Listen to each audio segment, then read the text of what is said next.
Hi grade 4s, it's Mrs. Oakes and I'm coming to you with a message before your math today. So today's math looks like this minus the sticky note. It's got, it has a little note at the top and it says today's math is an assessment.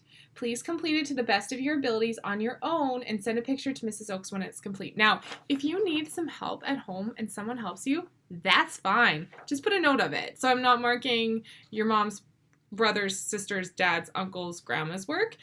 Just write, someone help me here so that I know. Okay? So your work where possible. If it's something you can't do and you get some help, no big deal. Make a note of it on the page and I got you. Okay? So you're going to go through, I'm going to explain what to do. There's two sides. It's pretty basic. I try not to give you too much. I just need to see what you can do. If you can't do something right, I don't know. Or give it your best try and say, I tried. I do want you to make a note of something that you did get help with, and I do need a picture of this. So there's many people who have not been submitting work to me because it's really hard for them. If you can send me this picture, a picture of this would be very helpful. If you're stuck and you don't know how to do it, send me a message on Teams and I will help you. It's super simple. All you do is you take a picture of it and then with your phone or your iPad or whatever, and you open up a private message and send me the picture of the page in the private message. On my end, I have a special notebook, an electronic notebook that I keep it all in. So as soon as I get something from you, it goes into either an ELA or math section of the notebook. That way, when I mark, it all pops up on one page. So know that I'm not just like, I do something with them. I do put them into my notebook so that I can mark them. So I do appreciate getting any work you can send me. But I also know that it's overwhelming to send me everything. So this week, if you only send me one thing, it's got to be this, okay? This page here. Your math. It's very important that I get it. It is assessment, which means it's just a way for me to see what you're able to do on your own, what you need help with, and where we are going next with your math. No pressure, but just do your best because that's all I need from you, okay? Thank you, thank you, thank you, thank you, thank you. All right, grade 4, we are here for Tuesday's math. So we are going to get started. Now, I explained a little bit in the intro, but I'm not going to be doing this whole thing with you. I am going to do an example of a couple of things and explain it. So you could have me explain this piece by piece and pause the video and work along. I'm not going to be giving you the answers to everything on this page because I want to see what you can do. So the first section is about division. So show me these division facts. Solve these division equations. So you're going to solve 25 divided by 5, 4 divided by 4, 18 divided by 9, 30 divided by 10, and 24 divided by 2. Now these, you can use your multiplication facts or another strategy for. I'd like to see how you do them. So solve these on your own. I won't give you the answers. Now, this one is solve a problem. So it says, Amelia collects 28 eggs from the chicken coop.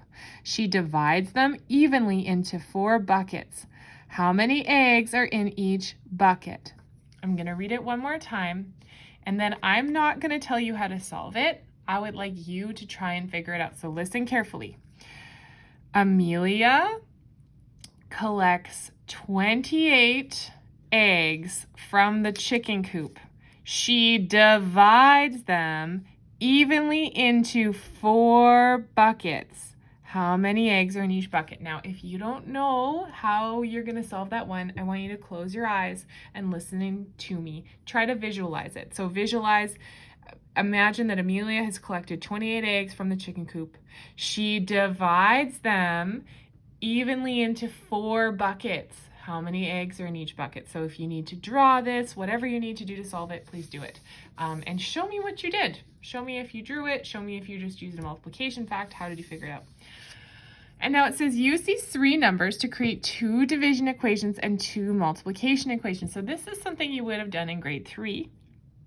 I'm going to do an example right here for 2, 3, and 6. So you have 3 numbers here. I'm giving you 2, 3, and 6. I'm going to do an example with different numbers. So this is how I explain it to the grade 2s and 3s. I can do 2 times 3, and that's 6. I can do 3 times 2, and that's 6. that is the top of my multiplication fact family. Then you don't have to draw the house. This is how I explain it. Then I have 6, and I can divide that by 3 to give me 2. I have 6, I can divide that by 2 to give me 3. So those are all of the multiplication and division facts in my fact family. Now you're going to do that same thing, but with 9, 45, and 5. What fact family can you make with 9, 45, and 5? Now the next one, it says solve the following division equation. So you're going to solve it. 16 divide by 5. Now, this one might have a remainder. What do you do when there's a remainder? How do you know? So solve it and show me how you solved it. And if there's a remainder, please note it. Okay, now step 2, section 2, multiplication. I'm giving you 2 multiplication questions of each type. So they're set up like this, but if it helps you, you can stack them like this. 34 times 5. 123 times 3. So if you want to use partial products, you could. 234 times 4. Now I'm going to go through an example real quickly with you of a different multiplication. I want to see these ones. Okay, I want to see these specific ones from you. And I would like you to show your strategy. Do you use partial products? Do you do Grandma Grandpa's way? Either way, I want to see your work. I'm just going to give you a quick one here to go through the steps. I'm going to model partial products. So I'm going to pretend I have 213. And I'm going to multiply that by 3. So to do that, I'm going to use partial products. I'm modeling the steps. If you don't need these steps modeled, just go on to work. If you do need these steps modeled, pay attention. So I start with my ones. 3 times 3 is 9. Then I multiply in my 10 spot. 10 times 3 is 30. Or I could have put a 0 here and just done 3 times 1, 10. And then I would just put the 3 there. Either way is the same. My next one I'm multiplying in the hundreds. So I'm going to put my 2 zeros there to hold my place. 2 times 3, or 3 times 2, is 6. Now 200 times 3 is 600. I put those zeros there, they hold my place. And then I'm going to add all of these together. 9, 3, and 6.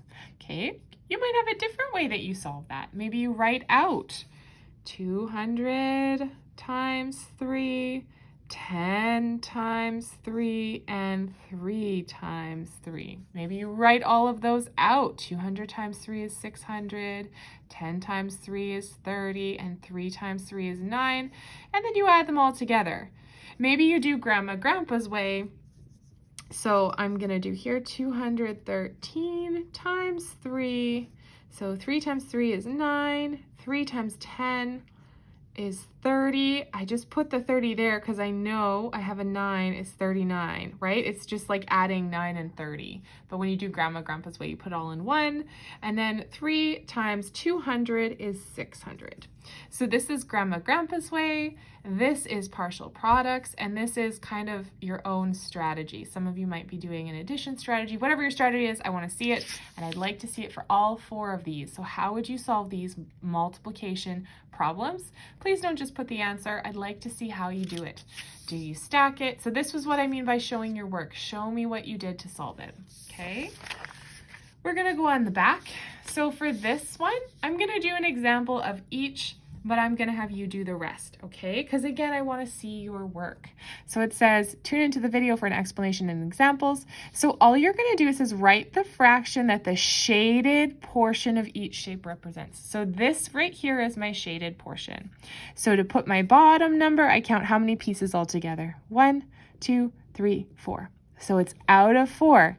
There are 4 pieces. 1 out of the 4 is shaded, so I have 1/4. I'm going to do one more just to show you. So number 2, I count how many pieces all together. 1, 2, 3, 4, 5, 6, 7. That's the number that goes on the bottom, and then I count the pieces on the top. 1, 2, 3, 4, 5. So now I'd like to see how you can do the rest of them. How can you create these fractions? Now down here, they're asking you to compare the fractions. So remember, the crocodile is going to eat the bigger fraction. So the crocodile's really hungry. He's shown up. He's very hungry. I don't know if you can see my crocodile. And he's gonna waddle over here and he would really like to eat some snacks. So these are his snacks and he's only gonna eat the ones that have the biggest amount because he's so hungry.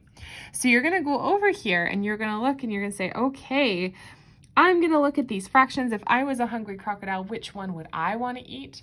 So over comes Mrs. Oaks' hungry crocodile.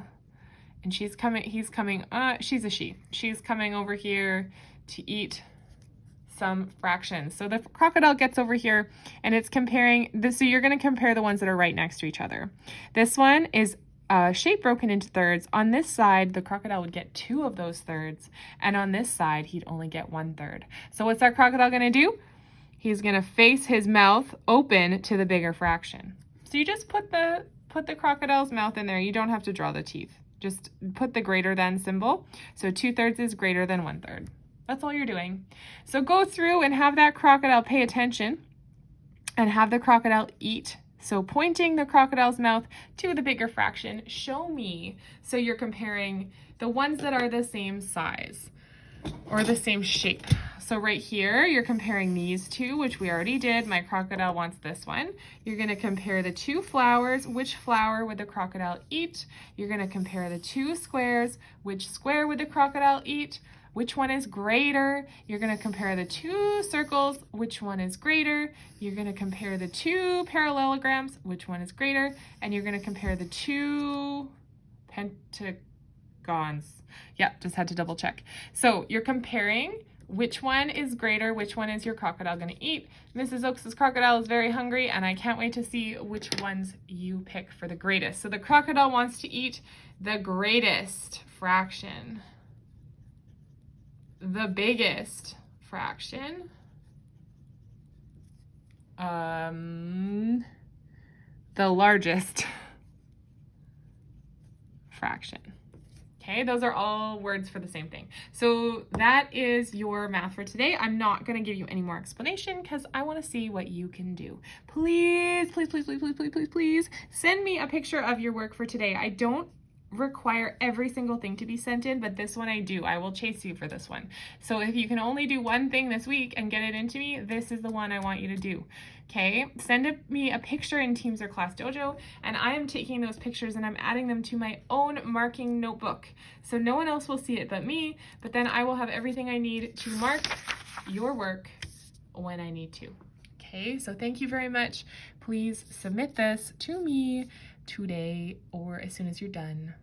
Thanks. All right, you did it. Remember to send me a picture of your work. Remember to send me a picture of your work. Thank you, thank you, thank you. Thank you, thank you, thank you. All right, apparently I'm saying everything twice today. Have a great rest of your day, guys. Thank you for showing up for math.